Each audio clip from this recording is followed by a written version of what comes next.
విజయనగరం జిల్లా గజపతినగరం మండలం మరుపల్లి గ్రామంలో దేవి శరన్నవరాత్రులలో భాగంగా 3వ రోజు పెద్ద ఎత్తున అన్న సమారాధన కార్యక్రమం నిర్వహించారు.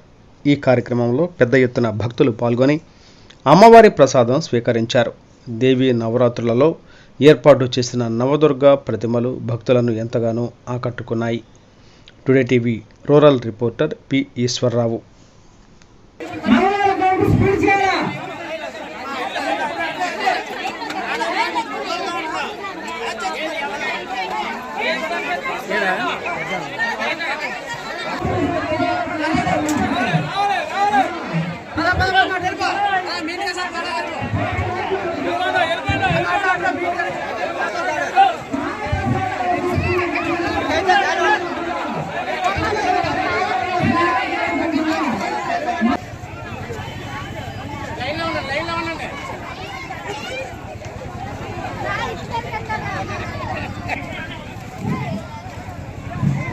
పేపలాట్ల వద్ద మహాప్రసాదాన్ని స్వీకారాన్ని తీసుకుని